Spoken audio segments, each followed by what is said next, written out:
नमस्कार, ABP news देख रहे हैं आप और मैं हूं आपके साथ शिरीन। और आइए बुलेटिन की शुरुआत कर लेते हैं इस वक्त की बड़ी खबर के साथ। अमरावती में उमेश कोल्हे हत्याकांड के आरोपी इरफान शेख को 7 जुलाई तक पुलिस कस्टडी में भेज दिया गया है। तो अमरावती हत्याकांड को लेकर इस वक्त की ये बड़ी खबर आप देख रहे हैं। अमरावती हत्याकांड में आरोपी इरफान शेख 7 जुलाई तक पुलिस कस्टडी में उसे भेजा गया है। इरफान शेख जो कि इस हत्याकांड का मास्टरमाइंड है, इस पूरी हत्या की जो साजिश है वो इरफान शेख के द्वारा ही रची गई और अब उसे 7 जुलाई तक पुलिस कस्टडी में भेजा गया है। ज्यादा जानकारी के साथ सूरज ओझा हमारे सहयोगी जुड़ गए हैं। सूरज, और क्या जानकारी है इस खबर पर? आरोपी इरफान शेख 7 जुलाई तक पुलिस कस्टडी में। देखिए, मैं आपको कुछ एक्सक्लूसिव जानकारी दूंगा जो कि सिर्फ एबीपी न्यूज़ के पास है। इस पूरे मामले में अब आज कोर्ट में जब इसको पेश किया गया था इरफान शेख को, तो पुलिस से बताया कि देखिए इस पूरे मामले में ये मास्टरमाइंड है और इसी वजह से इससे पूछताछ करना बहुत ज़रूरी है। और सबसे इम्पोर्टेंट कि ये एक ऑर्गेनाइजेशन का सदस्य है, यानी कि एक एनजीओ का सदस्य है और उसकी फंडिंग कहाँ से आती है, आखिर उसमें कहाँ से पैसे आते हैं, कौन उसके अकाउंट में पैसे डालता है, और इसकी जानकारी लेना बहुत ही ज़रूरी है। और इसी वजह से उस ऑर्गेनाइजेशन की बैंक की डिटेल्स मंगाई जा रही है ताकि उस डिटेल्स के आधार पर इरफान शेख से सवाल जवाब किया जा सके। दूसरी सबसे ज़्यादा इम्पोर्टेंट ये चीज़ है कि इस पूरे मामले में जिस मोबाइल का इस्तेमाल कर व्हाट्सएप चलाया जाता था, साथ ही इन आरोपियों से कनेक्ट रहने के लिए जिस मोबाइल नंबर का इस्तेमाल किया गया, वो मोबाइल भी पुलिस को नहीं मिल रहा है। तो पुलिस को इरफान शेख गुमराह कर रहा है, पूरी जानकारी नहीं दे रहा है, इसी वजह से कस्टोडियल इंटरोगेशन की ज़रूरत है। तीसरी सबसे इम्पोर्टेंट बात यह है कि जिस बाइक, हमने सीसीटीवी फुटेज में देखा था कि एक बाइक का इस्तेमाल कर 2 आरोपी पीछे गए थे और उन्होंने फिर उमेश की हत्या की थी। तो वो बाइक अभी तक पुलिस को मिली नहीं है, उस बाइक की तलाश भी करी है। और सबसे इम्पोर्टेंट, इस हत्या को अंजाम देने के बाद जब ये इरफान शेख यहाँ से गायब हो गया तो उस एक कार का इस्तेमाल किया था, वो कार आज भी मिसिंग है।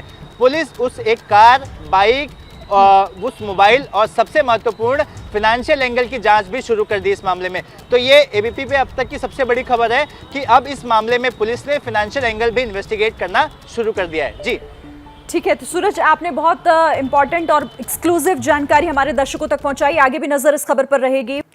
अमरावती में उमेश कोल्हे हत्याकांड में अब एक नया खुलासा हुआ है। खुलासा ये कि उमेश कोल्हे के करीबी मित्र कहे जाने वाले एक शख्स की वजह से उनकी जान गई है। पूरा मामला आखिर क्या है, इस रिपोर्ट में देखिए।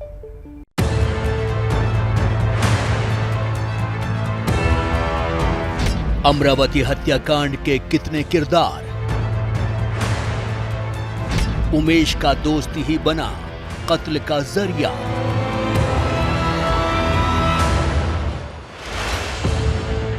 इस शख्स का नाम यूसुफ खान है। पेशे से वेटरनरी डॉक्टर है। ये दवा कारोबारी उमेश कोल्हे का पिछले 10 साल से ज्यादा समय से दोस्त था। रिश्ता सिर्फ कारोबारी ही नहीं बल्कि पारिवारिक था, लेकिन नफरत की ऐसी आंधी चली कि यूसुफ खान ने इस रिश्ते की गर्दन पर ही छुरी चला दी।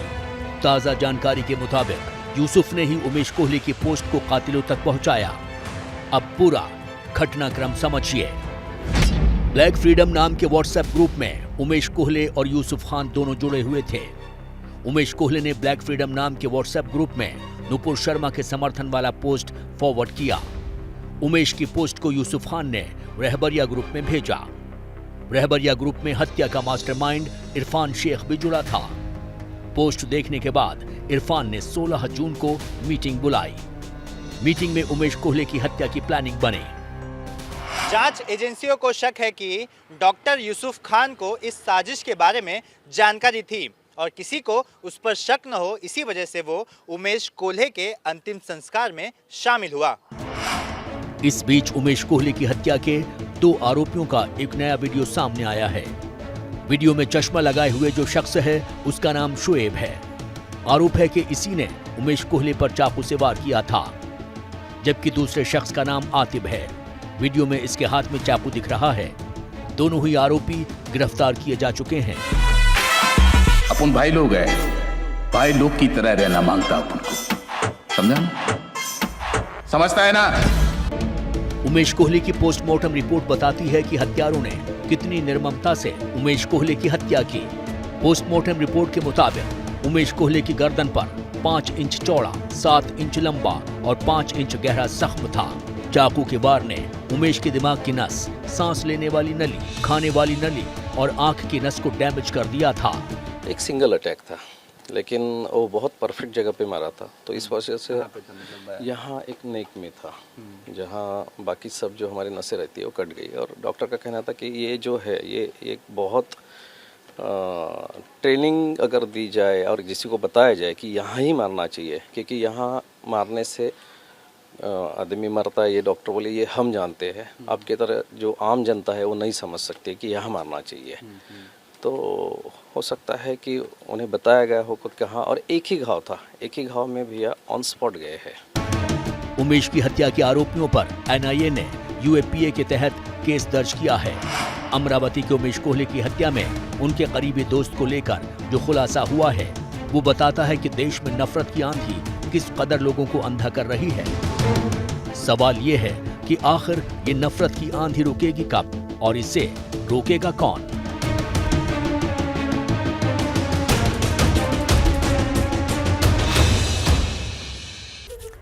तो अमरावती हत्याकांड को लेकर लगातार अपडेट आप एबीपी न्यूज पर देख रहे हैं, लेकिन इस पूरे मामले पर अब सियासी बाण भी चलाए जा रहे हैं। अमरावती की निर्दलीय सांसद है नवनीत राणा, बेहद मुखर हैं।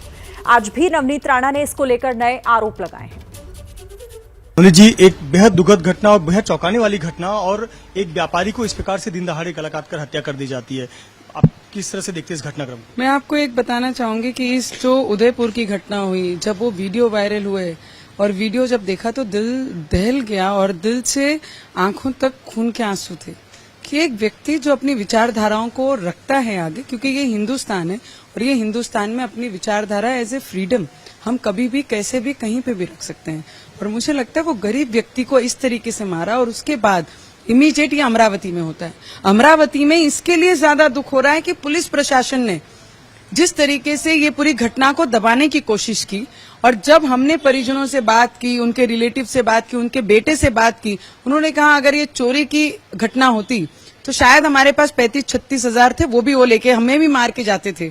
जो चोरी की दृष्टि से करते हैं तो उन्हें पूरी इन्फॉर्मेशन रहती है किसके पास कितना पैसा है, किसके पास कितना पैसा नहीं है। और जब हम पुलिस डिपार्टमेंट से बार बार ये पूछ रहे हैं कि आप ये घटना पे क्या बता रहे हैं, क्या घटना की इंक्वायरी कर रहे हैं, इन्वेस्टिगेशन किस मोड पे जा रही है और कौन सी इन्वेस्टिगेशन आप कर रहे हैं, तो उन्होंने यही कहा कि ये चोरी की घटना हो सकती है मैडम, हम इस तरीके से इन्वेस्टिगेशन कर रहे हैं। 12 दिन इन्हें लगता है ये इन्वेस्टिगेशन के लिए। जब हम केंद्र की एजेंसी को पत्र लिखते हैं, अमित शाह जी को पत्र लिखते हैं, उनका धन्यवाद देती हूँ कि हमारी अमरावती में ऐसी घटना कहीं पर भी हुई तो वो इमीडिएट उस पर एक्शन लेते हैं और डिपार्टमेंट को, एनआईए को आदेश देते हैं कि इसकी इन्वेस्टिगेशन सेंट्रल एजेंसी करनी चाहिए। जब वो एजेंसी अमरावती पहुंचती है तब कमिश्नर ऑफ पुलिस बाहर आके प्रेस कॉन्फ्रेंस लेके ये बताती हैं कि ये नुपुर शर्मा को रिलेटेड हुआ सब्जेक्ट है, हिंदू विचारधाराएं रखने वाले व्यक्ति थे और इसके कारण ये घटना हुई है। तो 12 दिन ये डिपार्टमेंट क्या कर रहा था, किसके प्रेशर में काम कर रहा था? जब ये घटना हुई तब यहाँ कांग्रेस की सरकार थी और कांग्रेस के ही गार्जियन मिनिस्टर हमारे डिस्ट्रिक्ट में थे, उनके प्रेशर में ये काम करे। तो बहुत दुख लगता है कि एक आधा डिपार्टमेंट जब जिसके ऊपर न्याय की पूरी अपेक्षा रहती है वो होता पुलिस डिपार्टमेंट, कि अगर कोई घटना होती है, किसकी जान जाती है, कोई भी इंसिडेंट होता है तो उसको न्याय देने का काम ये डिपार्टमेंट का होता है। अगर डिपार्टमेंट पॉलिटिकल प्रेशर में काम करती है तो मुझे लगता है फिर देश में न्याय और व्यवस्था रहेगी नहीं। एक तरफ ये समझ में आ रहा है अब तक की जांच में कि पहले भी कोशिश की गई थी उनको हत्या करने की और तीसरी बार में उनको कामयाबी मिली, और वहीं सरकार इस पर कोई सक्रियता नहीं दिखाई थी। सरकार यहाँ पर अपने सरकार बचाने की फिराक में लगी हुई थी, इंसान की जान बचाने की फिराक में नहीं थी, कोई सक्रियता नहीं दिखी।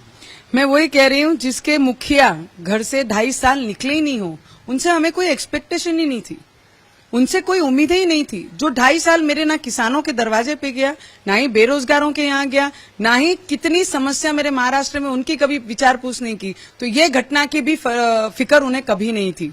मुझे लगता है उन्होंने तो ये प्रकरण दबाने के लिए आदेश दिए होंगे, और जो गार्जियन मिनिस्टर जिस तरीके से प्रकरण को दबा रही थी, और आज पहली बार देश में हिंदू विचारधाराओं को लेकर सरकार जाती है, ये देश में पहली बार हुआ है। और उसी विचारधाराओं को बचाने के लिए ये घटना को दबाया गया कि अगर उस समय ये प्रेजेंट हो जाता कि ये विचारधाराओं के वजह से इसका मर्डर हुआ है और इन्वेस्टिगेशन ये कर नहीं रहे तो और बदनामी इनकी होगी, करके सरकार ने इस घटना को दबाया। पर हम जब से लगे और हमने एनआईए को डिमांड की, तब जाके अमित शाह जी ने इसकी इन्वेस्टिगेशन सेंट्रल एजेंसी से लगाई। और हम अभी ये डिमांड कर रहे हैं कि इन्वेस्टिगेशन के साथ ये घटना का इन्वेस्टिगेशन तो होना चाहिए, पर ये घटना को दबाने का काम जो सीपी कमिश्नर ऑफ पुलिस ने किया है उसके ऊपर भी इन्वेस्टिगेशन होनी चाहिए। घटना जिन्होंने की वो तो गुनहगार हैं, पर जिस घटना को दबाने का काम जो किया वो डिपार्टमेंट और पुलिस अधिकारी सीपी कमिश्नर ऑफ पुलिस के ऊपर भी होनी चाहिए। वो भी मांग हमने की है। अगर ये घटना उसी दिन रोक दी गई होती 21 तारीख को, या सक्रियता पुलिस ने दिखाई होती, तो उसके बाद शायद कन्हैया वाला प्रकरण नहीं होता, उदयपुर वाली घटना नहीं होती, क्योंकि ऐसे लोग जो पोस्ट शेयर किए हुए शायद उन्हें सुरक्षा मिल जाती, गंभीरता से अन्य राज्यों की पुलिस भी लेती। मुझे लगता है राज्य की पुलिस 2.5 सालों में तो कभी सीरियस नहीं थी, पर अब हमारी पूरी उम्मीद है कि हमारे महाराष्ट्र में ऐसा कुछ होने से पहले हम इतने अलर्ट रहेंगे और हमारे मुख्यमंत्री और उप मुख्यमंत्री जी इतने एक्टिव हैं कि एट दैट पॉइंट जब उन्होंने शपथ ली, स्वेरिंग करी, उसी वक्त से वो एक्टिव हो गए, अपने काम को दिखाया। और पूरा विश्वास है आने वाले समय में हमारे महाराष्ट्र में जो भी व्यक्ति और किसी के साथ में अन्याय नहीं होगा, सभी को न्याय मिलेगा। और इसी खबर से जुड़ा हुआ एक और अपडेट भी आपको दे देते हैं। अमरावती हत्याकांड के आरोपियों के खिलाफ एनआईए ने बड़ी कार्रवाई की है। एनआईए ने आरोपियों के खिलाफ यूएपीए में केस दर्ज किया है। इसमें कमिटिंग एक्ट ऑफ टेरर की धारा भी जोड़ी गई है। सभी आरोपियों पर यूएपीए की धारा में केस दर्ज किया गया है। अमरावती हत्याकांड से जुड़ी इस वक्त की बड़ी खबर, एनआईए की बड़ी कार्रवाई जिसमें कमिटिंग एक्ट ऑफ टेरर की धारा को भी जोड़ा गया है। सूरज ओझा हमें जानकारी ज्यादा देंगे इस खबर पर। सूरज, यूएपीए के तहत मामला दर्ज हुआ है? जी बिल्कुल, देखिए यूएपीए की जो धाराएं हैं बहुत संगीन धाराएं लगाई गई हैं। मैं आपको बता दूं, यूएपीए की धारा है 16 मतलब committing an act of terror, 18 conspiracy conspire an act और commission of facilitated of an act of terror. उसके बाद सेक्शन 20 भी है और आईपीसी के जो सेक्शंस है 153A, 153B, इसके अलावा 120B यानी कि कॉन्स्पिरेसी और 302 यानी कि मर्डर।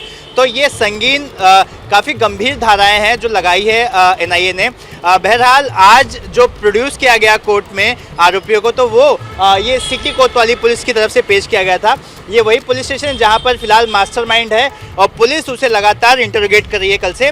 और आज उसे पेश किया गया जहाँ पर कोर्ट को ये बताया कि देखिए ये आरोपी इसलिए इतना इम्पोर्टेंट है क्योंकि ये एक बड़े सी संस्था का सदस्य है और जिसकी फाइनेंशियल ट्रांजैक्शन की जांच करना काफ़ी ज़रूरी है, क्योंकि वो इसलिए इतना इम्पोर्टेंट हो जाता है कि उसके कहे एक शब्द के बाद ही ये आरोपी किसी का कत्ल करने के लिए पहुंच जाते हैं। ऐसे में वो आदमी कहाँ से प्रभावित है, कहाँ से वे पैसे ला रहा है और लोगों को कैसे मोटिवेट कर रहा है, इन तमाम चीज़ों की जानकारी कलेक्ट करना काफ़ी ज़रूरी है। इसके अलावा सबसे जो अहम जानकारी है, जो यूसुफ खान, जो डॉक्टर यूसुफ खान है, जो सबसे करीबी दोस्त माना जाता है उमेश का, जो सूत्र बता रहे हैं उमेश से इसने करीब 2 साल में 2 से 2.5 लाख रुपए की उधारी की मेडिसिन ली थी। और ये सारी तमाम जानकारियां जो है उमेश ने अपनी एक चोपड़ी में लिखा था और अब पुलिस ने वो चोपड़ी जब्त कर ली है। देखिए सबसे बड़ी खबर ये है कि पुलिस ने वो चोपड़ी जब्त कर ली है और उस चोपड़ी में अब 2 से 2.5 साल तक का जितना भी हिसाब किताब है उसकी जांच कर रही है पुलिस, ताकि पता लगा सके कि उमेश से किसने किसने पैसे लिए थे, किस किस दवाई के बदले पैसे लिए थे, ताकि उस जांच में थोड़ी और जो अलग अलग एंगल है, फाइनेंशियल एंगल और बाकी की चीजें हैं, इन चीजों की भी जांच की जा सके। जी ठीक है सूरज, नजर रखिएगा, आगे भी आपसे जानकारी लेंगे। तो सूरज ये अहम जानकारी इस पूरे मामले में दे रहे हैं कि इरफान शेख जो इस मामले का मास्टरमाइंड है, उसकी फंडिंग आखिर कहां से होती थी, क्योंकि आपको हमने बताया था कि वो एक एनजीओ भी चलाता है। तो इन तमाम बातों पर एनआईए जांच भी कर रही है। बहरहाल महाराष्ट्र में शिंदे सरकार अपने पहले टेस्ट में पास हो गई है। बात उस खबर की कर लेते हैं। दरअसल बीजेपी के प्रत्याशी राहुल नार्वेकर महाराष्ट्र के नए स्पीकर हैं। सोमवार को शिंदे सरकार का फ्लोर टेस्ट होना है। श्री राहुल सुरेश नार्वेकर विधानसभा सदस्य यांनी अध्यक्षांचे आसन स्वीकारावे अशी मी त्यांना विनंती करतो।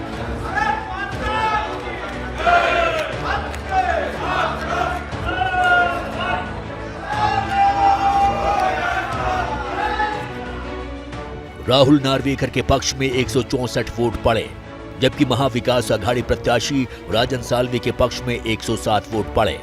सदन में कुल 288 विधायक हैं। नार्वेकर को राज ठाकरे की एमएनएस पार्टी का समर्थन मिला। वहीं MVA सरकार की सहयोगी रही बहुजन विकास अघाड़ी और समाजवादी पार्टी ने ठाकरे गुट को झटका दिया। MNS के इकलौते विधायक ने शिंदे सरकार के पक्ष में वोट किया। वहीं बहुजन विकास अघाड़ी के 3 विधायकों ने भी शिंदे गुट का साथ दिया, तो समाजवादी पार्टी के दोनों विधायक ने चुनाव में हिस्सा नहीं लिया। स्पीकर चुनाव के दौरान एनसीपी और कांग्रेस के कई विधायक उपस्थित नहीं रहे। ये भी महाराष्ट्र में बदल रहे राजनीतिक समीकरणों का संकेत है। एनसीपी की ओर से नवाब मलिक, अनिल देशमुख नहीं आए, दोनों जेल में हैं। वहीं एनसीपी के बाकी नेताओं में नीलेश लंके, दिलीप मोहिते, दत्तात्रेय भरणे, अन्ना बनसोड़े और बबन दादा शिंदे अनुपस्थित रहे।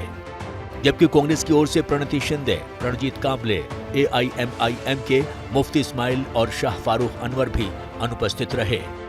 वहीं बीजेपी की ओर से मुक्ता तिलक और लक्ष्मण जगताप नहीं आए। राहुल नार्वेकर राजनीतिक परिवार से आते हैं और सार्वजनिक जीवन में लगभग 2 दशक से काम कर रहे हैं। 45 साल के राहुल नार्वेकर सबसे कम उम्र के विधानसभा अध्यक्ष हैं। मुंबई के कोलाबा सीट से पहली बार विधानसभा में जीतकर पहुंचे हैं। इससे पहले एनसीपी से MLC थे राहुल नार्वेकर। आदित्य ठाकरे के साथ शिवसेना युवा सेना में काम कर चुके हैं। पेशे से नार्वेकर मुंबई हाईकोर्ट में वकालत की प्रैक्टिस करते हैं। राहुल के ससुर रामराजे निबालकर महाराष्ट्र विधान परिषद के अध्यक्ष हैं। दरअसल राहुल नार्वेकर को स्पीकर बनाने के पीछे बीजेपी की सोची समझी रणनीति है। राहुल नार्वेकर कानून विशेषज्ञ हैं, विधानसभा में विधायकों के निलंबन केस में मददगार साबित होंगे। दूसरे कानूनी मुद्दों में भी राहुल नार्वेकर मददगार साबित हो सकते हैं। सोमवार को शिंदे सरकार का फ्लोर टेस्ट है और इसमें राहुल नार्वेकर की अहम भूमिका रहेगी। और अब खबर बिहार से है। यूपी का बुलडोजर अब बिहार में भी चल रहा है, लेकिन इसको लेकर वहां जमकर हंगामा हुआ, आगजनी हुई, पत्थर भी चले। इस पथराव में एसपी सिटी समेत कई पुलिसकर्मी घायल हो गए। यूपी का बुलडोजर बिहार में भी दौड़ा। बिहार में बुलडोजर पर बवाल। करीब दर्जन भर बुलडोजरों का ये रेला निकला था पटना के राजीव नगर में बने अवैध मकानों को गिराने के लिए, लेकिन अवैध निर्माण गिराने के खिलाफ स्थानीय लोगों का गुस्सा फूट पड़ा। भीड़ ने पत्थरबाजी, तोड़फोड़ और आगजनी भी की।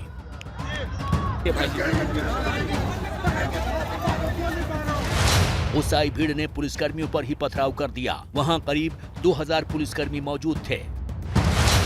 पथराव में एसपी सिटी अमरीश राहुल समेत कई पुलिसकर्मी घायल हुए हैं।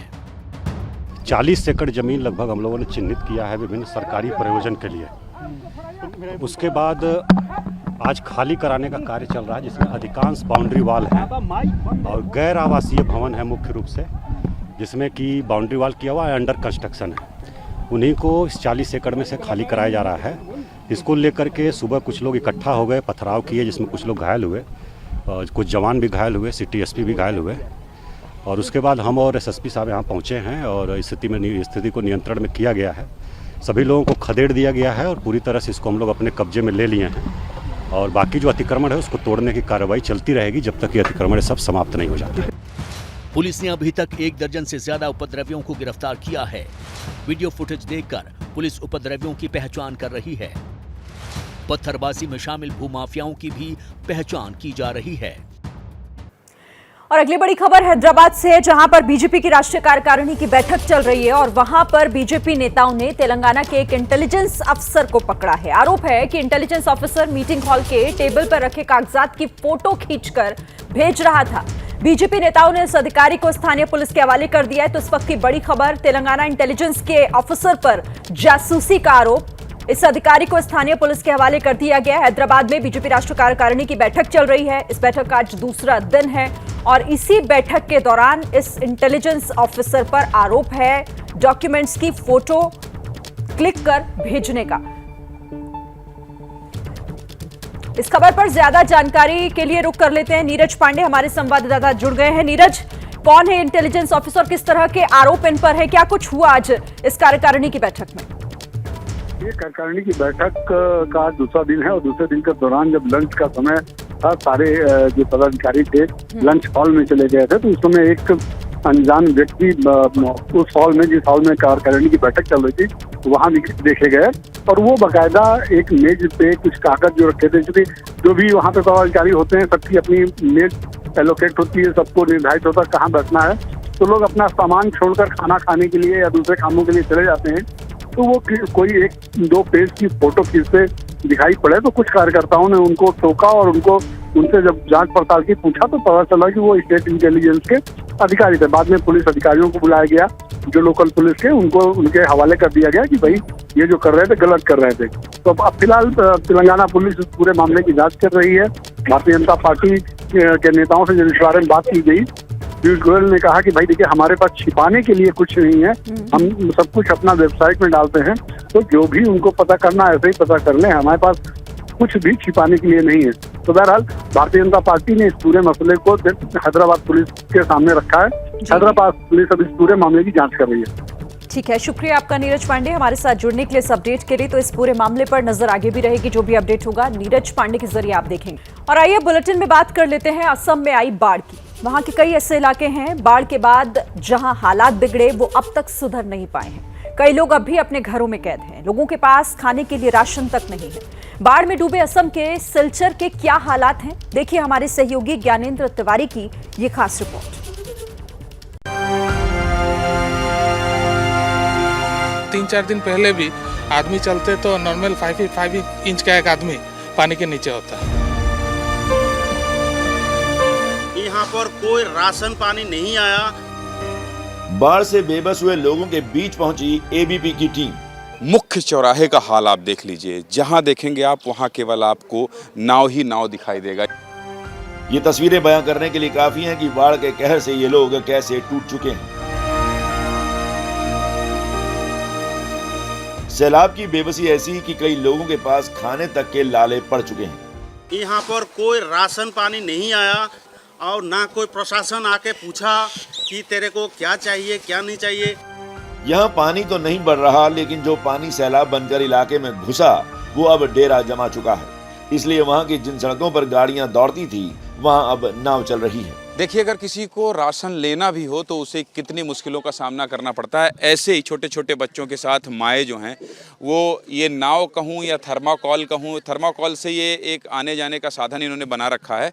और ऐसे ही ये आते हैं बच्चों के साथ और फिर जो है ये जो खाने का सामान बांटा जा रहा है उस सामान को लेकर जाते हैं। और कोशिश ये होती है इनकी कि ज़्यादा से ज़्यादा ले लें, क्योंकि यहाँ कोई पहुँच नहीं रहा है। क्योंकि नाव ही अब इन लोगों का सहारा बन गई है। पानी भर जाने की वजह से कुछ लोग तो कई दिनों से अपने घरों से नीचे तक नहीं उतरे हैं। कोई 2 मंजिला मकान में कैद है तो किसी का घर पानी से घिरा है। तो सैलाब की मार से वहां के मासूम सबसे ज्यादा प्रभावित हुए हैं। उनके सामने क्या परेशानियां हैं, ये जानने के लिए देखिए हमारे संवाददाता ज्ञानेंद्र तिवारी की रिपोर्ट। इन बच्चों को देखिए और इनकी उम्र देखिए कि ये कैसे छोटे से बच्चे हैं और वो भी इस बाढ़ से आई तबाही के बाद खुद को बचाने और निकालने की कोशिश कर रहे हैं। इस घर को देखिए जो इसमें रह रहा था, दुर्गेश तार है, अपने आप को संभालते हुए जरा इस विजुअल को बनाइए। और इसके नीचे लोग रह रहे थे। हाँ, ये घर है, ये सब घर है, ये सब घर है और यहाँ तार है। तो इसका मतलब आप समझ सकते हैं कि ये खंभा और ये यहाँ नीचे हमें भी झुकना होगा। और ये पूरे घर जो है देखिए डूब गए हैं, ये पूरे घर डूब गए हैं। मतलब अगर मैं यहाँ नीचे जाता हूँ तो मेरे गर्दन तक पानी है, ज़्यादा है उससे, क्योंकि ये पूरे घर डूब गए हैं। और यहाँ रहने वाले कहाँ गए? सब बाहर, वो छत पे किसी का घर में जाके रह रहे हैं। कोई स्कूल में भी गया हुआ है। स्कूल में रिलीफ कैंप बनाया हुआ है, तो स्कूल में भी लोग गए हैं। और कुछ लोग गांव में चले गए जिसका घर है, और कोई रिलेटिव जिसका मतलब छत का घर है वहाँ पर चले गए लोग। कहीं जाकर पनाह ले रहे हैं। लेकिन यहाँ पर ये देखिए, इस घर को दिखाने का मकसद केवल मकसद ये है कि अगर यहाँ कोई रह रहा था तो वो कैसे रह सकता है, क्योंकि उसका पूरा घर ही डूब गया है। और खंभा दुर्गेश दिखाइए पीछे, ये खंभा है, सोचिए, जिसमें बिजली का कनेक्शन लोग लेते हैं। और उस खंभे की ऊंचाई देखिए और नीचे गहराई देखिए, और इस बात को समझिए कि आखिर यहाँ कितना पानी भरा है। मतलब लोगों के जो घर हैं वो पूरी तरह से डूब गए हैं। यहाँ कोई कैसे रह सकता है। ऐसे ही छोटे छोटे बच्चों के साथ माएँ जो हैं वो ये नाव कहूँ या थर्माकोल कहूँ, थर्माकोल से ये एक आने जाने का साधन इन्होंने बना रखा है। और ऐसे ही ये आते हैं बच्चों के साथ और फिर जो है ये जो खाने का सामान बांटा जा रहा है उस सामान को लेकर जाते हैं और कोशिश ये होती है इनकी कि ज़्यादा से ज़्यादा ले लें, क्योंकि यहाँ कोई पहुँच नहीं रहा है। और देखिए जैसे इन लोगों को बांटने वालों को लोगों ने देखा तो उधर से भी आपको देखिए छोटे छोटे बच्चे दिखाई दे रहे हैं। दुर्गेश जूम करके दिखाइए ज़रा। और छतों के ऊपर लोग खड़े हैं क्योंकि यहाँ कोई चल फिर नहीं सकता, यहाँ पानी इतना है कि आप डूब सकते हैं। और देखिए उधर भी लेने के लिए कैसे लोग आ रहे हैं और तमाम लोग जो है तमाम लोग इंतज़ार कर रहे हैं कि किसी तरह से ये जो लोग पहुंच रहे हैं ये उन तक खाना पहुंचाएं।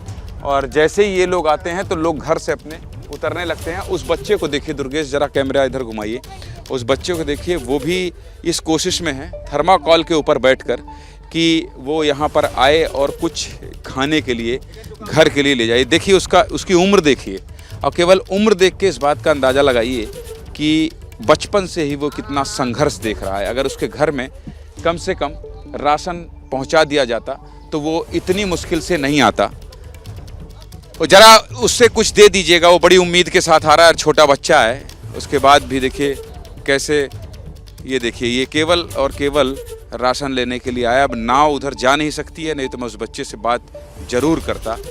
देखिए वो कितनी दूर से आया है और ये लेकर आया है और देखिए उसके नाव में कैसे वो चल रहा है,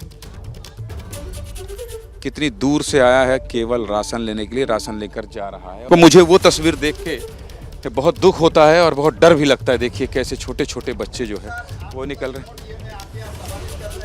बहुत बहुत शुक्रिया। क्या नाम है आपका? देखिए नीरज कह रहे हैं यही हमारी ताकत है और एबीपी न्यूज़ की यही पहचान भी है कि नीरज सिलचर में ये कह रहे हैं कि आपका बहुत धन्यवाद कि आप आए, कम से कम हमारी तकलीफ़ को देखा, सुना, समझा और इसे टीवी पर दिखा रहे हैं। लोग देखेंगे तो समझेंगे कि हम लोग कैसे बाढ़ से आई तबाही के बाद जीने के लिए मजबूर हैं। ये तो सिलचर के हालात थे और कमोबेश यही हाल असम के दूसरे जिलों का भी है।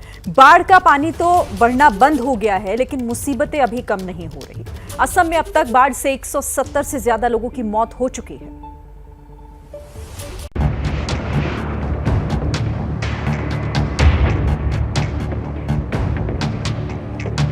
असम में आई बाढ़ से लोगों पर मुसीबतों का पहाड़ ही टूट पड़ा। राज्य के 30 से ज्यादा जिले पूरी तरह तबाही के कगार पर पहुंच गए। न आशियाने बचे, न सड़कें बची और न ही दुकानें, सब पानी में तैरने लगी। मानसून की दस्तक के साथ ही असम के कई इलाके हफ्तों से बाढ़ की चपेट में हैं। ये दिल दहला देने वाली तस्वीरें ही इस बात की गवाह हैं कि अब तक असम में बाढ़ से जान गंवाने वालों की तादाद 173 हो गई है। कई लोग तो एक महीने से अपने घरों को छोड़कर सड़क पर आ गए हैं। उनकी आपबीती सुनकर आपका कलेजा भी मुंह को आएगा। तबाही की ऐसी ही तस्वीरें करीमगंज जिले से भी आई। लोगों के मकान, वहां की सड़कें, खेत खलिहान सब पानी में डूबे नजर आए। सैलाब में एक बाईपास की सड़क भी धंस गई। असम के बाद अब बात कर लेते हैं बिहार की। भारी बारिश की वजह से बिहार के कई जिलों की सूरत बिगड़ गई है। कुछ इलाकों में बाढ़ के पानी ने लोगों को मुसीबत में डाल दिया है तो कई इलाके ऐसे भी हैं जहां जलभराव की वजह से लोग बेबस हो गए हैं। भारी बारिश के बाद बिहार के कैमूर जिले का इलाका पानी पर तैरने लगा। स्कूल में, अस्पताल में, सड़कों पर पानी का ऐसा कब्जा हुआ कि लोग बेबस हो गए। मोहनिया में तो उद्घाटन के लिए तैयार पड़ा अनुमंडलीय व्यवहार न्यायालय का परिसर ही पूरी तरह जलमग्न हो गया। इतना ही नहीं, एक स्कूल में पानी पूरे ग्राउंड परिसर में 1 फीट ऊपर तक जमा हो गया। क्लासरूम में भी पानी का कब्जा हो गया। वहाँ के एक अस्पताल का भी यही हाल दिखा। इमरजेंसी वार्ड हो, डॉक्टर का रूम हो, दवाई का स्टोर रूम या फिर ANM ड्यूटी रूम, इलाज करने वाला अस्पताल ही सैलाब में डूबा नजर आया। वहीं हाजीपुर में तो नहर में बना बांध ही टूट गया। लोगों की फसल बर्बाद करते हुए पानी गांव की ओर बढ़ गया। बांध टूटने से सैकड़ों एकड़ खेत में नहर का पानी फैल गया। दावा है कि बांध के टूटने में चूहे का हाथ है। बिहार के ही सहरसा में भी कोसी नदी का जलस्तर बढ़ने से कई खेत पानी में समा गए। तो असम हो या फिर बिहार हो, हर साल इसी तरह की स्थिति से 2-4 लोगों को होना पड़ता है। ऐसी ही परेशानियों का सामना वो हर साल करते हैं, लेकिन बावजूद इसके प्रशासन पहले से कोई इंतजाम नहीं करता ताकि कम से कम आने वाले समय में इस मुसीबत से बचा जा सके। लेकिन असम की हम स्थिति आपको दिखाई रहे हैं। सिलचर में इस तरह के हालात बने हुए हैं, बाढ़ से लोगों का बुरा हाल है। ज्ञानेंद्र तिवारी लगातार इस वक्त ग्राउंड जीरो पर हैं, वहां से हमें रिपोर्ट भेज रहे हैं। एक और रिपोर्ट आप देखिए। बच्चों को देखिए और इनकी उम्र देखिए कि ये कैसे छोटे से बच्चे हैं और वो भी इस बाढ़ से आई तबाही के बाद खुद को बचाने और निकालने की कोशिश कर रहे हैं। इस घर को देखिए जो इसमें रह रहा था। दुर्गेश तार है, अपने आप को संभालते हुए जरा इस विजुअल को बनाइए। और इसके नीचे लोग रह रहे थे क्या? हाँ, ये घर है, ये सब घर है, ये सब घर है और यहाँ तार है। तो इसका मतलब आप समझ सकते हैं कि ये खंभा और ये यहाँ नीचे हमें भी झुकना होगा। और ये पूरे घर जो है देखिए डूब गए हैं, ये पूरे घर डूब गए हैं। मतलब अगर मैं यहाँ नीचे जाता हूँ तो मेरे गर्दन तक पानी है, ज़्यादा है उससे, क्योंकि ये पूरे घर डूब गए हैं। और यहाँ रहने वाले कहाँ गए? सब बाहर, वो छत पे किसी का घर में जाके रह रहे हैं। कोई स्कूल में भी गया हुआ है। स्कूल में रिलीफ कैंप बनाया हुआ है, तो स्कूल में भी लोग गए हैं। और कुछ लोग गांव में चले गए जिसका घर है, और कोई रिलेटिव जिसका मतलब छत का घर है, वहाँ पर चले गए लोग। तो देखिए कहीं जाकर पनाह ले रहे हैं। लेकिन यहाँ पर ये देखिए, इस घर को दिखाने का मकसद केवल मकसद ये है कि अगर यहाँ कोई रह रहा था तो वो कैसे रह सकता है, क्योंकि उसका पूरा घर ही डूब गया है। और खंभा दुर्गेश दिखाइए पीछे, ये खंभा है, सोचिए, जिसमें बिजली का कनेक्शन लोग लेते हैं। और उस खंभे की ऊंचाई देखिए और नीचे गहराई देखिए, और इस बात को समझिए कि आखिर यहाँ कितना पानी भरा है। मतलब लोगों के जो घर हैं वो पूरी तरह से डूब गए हैं। यहाँ कोई कैसे रह सकता है। और अब एक बड़ी खबर आपको बता दें, बीजेपी राष्ट्रीय कार्यकारिणी की बैठक के समापन में पीएम मोदी ने हैदराबाद को भाग्यनगर कहा। पीएम मोदी ने कहा कि भाग्यनगर में ही सरदार पटेल ने एक भारत का नारा दिया था। अब पीएम के इस बयान के संकेत क्या हैं, ये भी यहां पर समझना बहुत जरूरी हो जाएगा, क्योंकि प्रधानमंत्री नरेंद्र मोदी ने हैदराबाद को अपने संबोधन में भाग्यनगर कहते हुए कहा कि सरदार पटेल ने एक भारत का नारा यहीं से दिया था। तो ये बड़ा बयान प्रधानमंत्री नरेंद्र मोदी का, और हैदराबाद को भाग्यनगर कहना अपने आप में इसके कई मायने हो जाते हैं। इस वक्त की बड़ी खबर, बीजेपी राष्ट्रीय कार्यकारिणी की बैठक जो कि हैदराबाद में चल रही है, आज दूसरा दिन है। और इस बैठक में प्रधानमंत्री नरेंद्र मोदी ने ये बड़ी बात कही। हैदराबाद को भाग्यनगर संबोधित करते हुए उन्होंने कहा कि भाग्यनगर में ही सरदार पटेल ने एक भारत का नारा बुलंद किया था। बड़ी खबर इस वक्त, हैदराबाद को भाग्यनगर कहा है प्रधानमंत्री ने।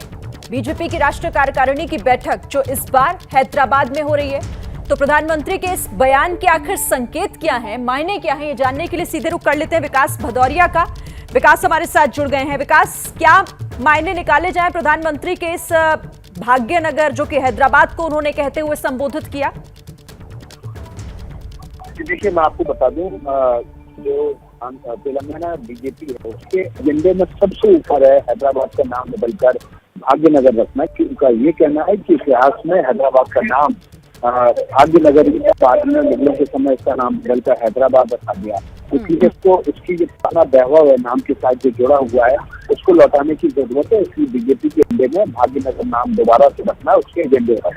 लेकिन प्रधानमंत्री ने भाग्यनगर प्रचार कर सरदार पटेल से उसको जोड़ा। उन्होंने कहा भाग्यनगर में ही सरदार पटेल ने एक भारत का नारा दिया था। और आपको पता है कि हैदराबाद आजादी के समय अलग पाकिस्तान से जोड़ना चाहता था, उस समय सरदार पटेल ने यहाँ शुरुआत की थी हैदराबाद को भारत में जोड़कर। और उसके बाद एक भारत जो अभी भारत है उसका जो आज का नक्शा है उसकी शुरुआत हैदराबाद से हुई थी। तो प्रधानमंत्री ने उससे जोड़ते हुए कहा है कि तुष्टीकरण खत्म करने का रास्ता, सच्चीकरण का रास्ता यहीं से अपनाया गया और तुष्टीकरण करने की जरूरत नहीं है। एक ही विचारा है, नेशन फर्स्ट, एक ही कार्यक्रम है, नेशन फर्स्ट, देश पहले होना चाहिए, उसके अतिरिक्त कुछ भी नहीं पहला होना चाहिए। और इसलिए उन्होंने न केवल स्थानीय बीजेपी के एजेंडे को ऊपर रखा बल्कि उसको सीधे सीधे जो आज का भारत है, जो आज के भारत का नक्शा है, एक भारत, उससे जोड़ा है। यानी विकास, इसे ऐसे भी समझा जाए जिस तरह से मिशन दक्षिण पर है इस वक्त बीजेपी, 2 दिन से ये बैठक चल रही है, प्रधानमंत्री खुद इसमें काफी सक्रियता दिखा रहे हैं। तो आज जिस तरह से उन्होंने हैदराबाद को भाग्यनगर कहा, ये साफ कर दिया कि तेलंगाना में आज के बीजेपी के एजेंडे में ये भी प्रमुखता से रहने वाला है। यह बिल्कुल देखिए, 2023 में जो चुनाव हुआ है, विधानसभा का चुनाव होता है तेलंगाना में, और यहाँ पर जो अभी मुख्य विपक्षी दल की तरह बढ़ता हुआ जो दल दिखाई दे रहा है वो बीजेपी है। और उसकी की एक बड़ी वजह ये भी दिखती है कि यहाँ पर जो सत्ताधारी दल है TRS लगातार बीजेपी पर हमलावर है। लगातार वो इस बात के उसके हमले करते हैं कि उसका मुकाबला अब बीजेपी से ही होना है। तो ऐसी सूरत की बात है कि बीजेपी के एजेंडे को ही प्रधानमंत्री आगे बढ़ाएंगे और इसके एजुकेशन दक्षिण का दरवाजा अब तेलंगाना से होता हुआ आंध्र प्रदेश और तमिलनाडु केरल ले जाना चाहते हैं।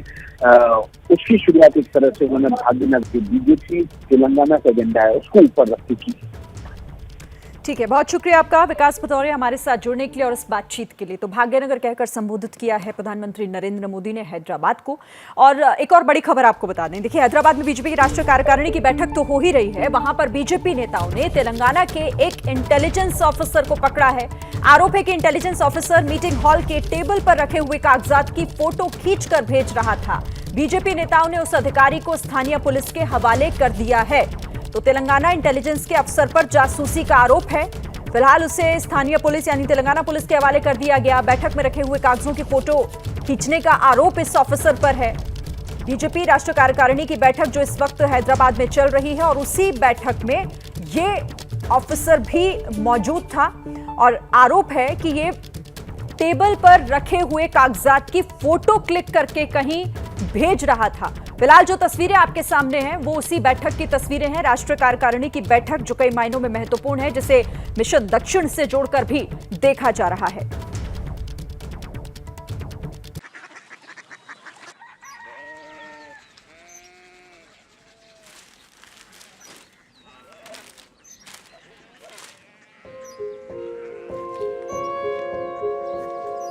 बाबा बाबा Korea city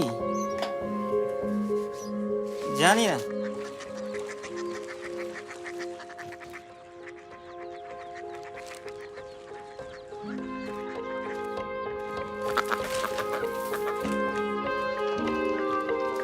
Korea city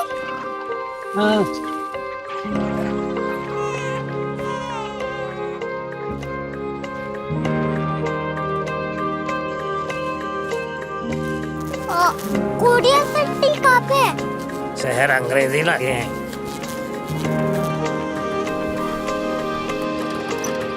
Korea city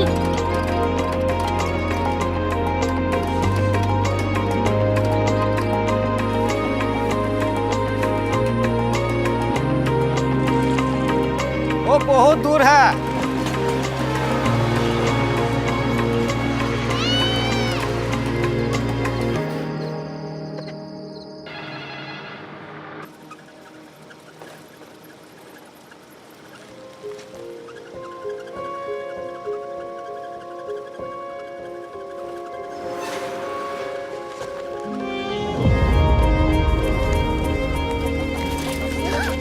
Korea city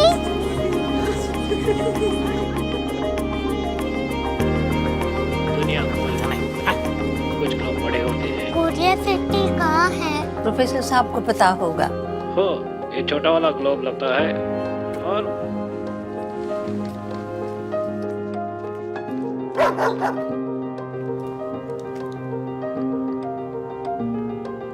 पता नहीं, मेरी बेटी से जाके मिल लो, शायद उसे मालूम हो।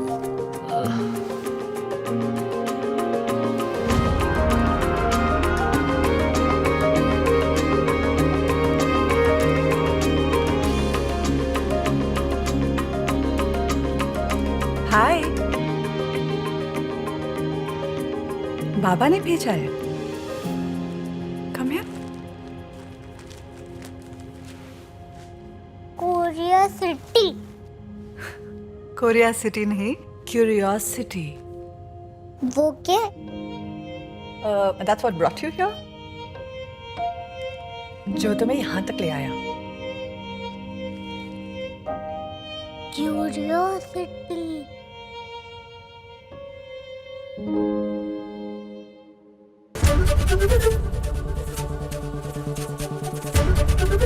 ABP न्यूज आपको रखे आगे।